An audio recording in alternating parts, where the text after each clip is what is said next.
We've got Dave Ross batting cleanup today here on the Morning Run. What's up, Saucy?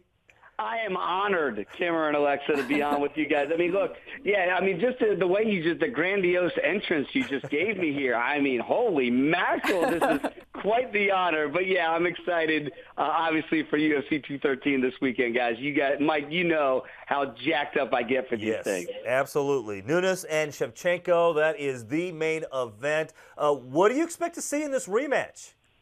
You know, I was at the first fight last March in Vegas for UFC 196, and we didn't know about the bullet then, Valentina Shevchenko. We know a lot about her now, don't we? How she has evolved and looks like the true #1 contender here. Had that fight been a 5-round match the first time around, she would have beat the Lioness.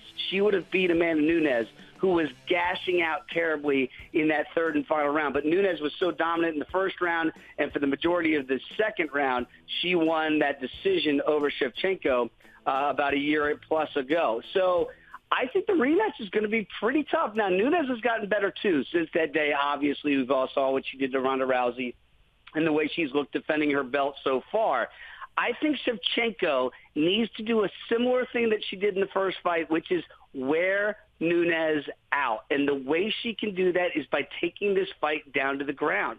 She is smaller naturally than Nunes.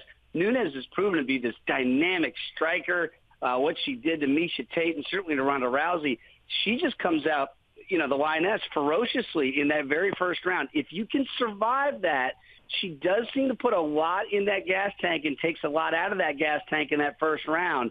So if you can somehow weather the storm in the first 5 minutes, get her into deep waters, which we have not seen. Again, championship fights go 5 rounds.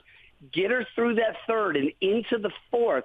And I think if Shevchenko does that, you might see a new champion come Saturday night.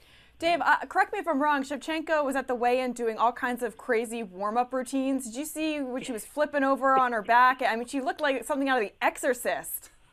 Yeah, she's not normal, Alexa. She kicks trees for a living to prepare for these things, like real trees.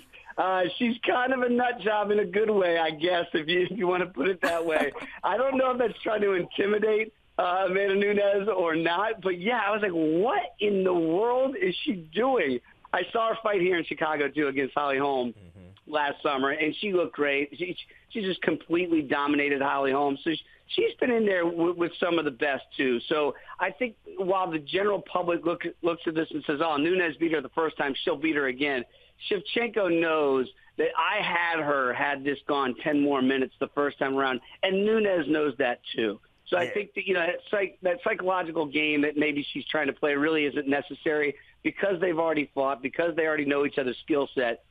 Those mind games aren't going to work on anybody. Yeah, we had Valentina in studio, I remember, for the Morning Run in Chicago, and while she was very nice, very friendly, there was that quiet rage that you could see in her eyes. Rip your head off in any second. Oh, no question about that. Yeah, there's a little switch there, and once it gets flipped, you probably don't want to be in the octagon with her. No, not at all. And Amanda might find that out very quickly.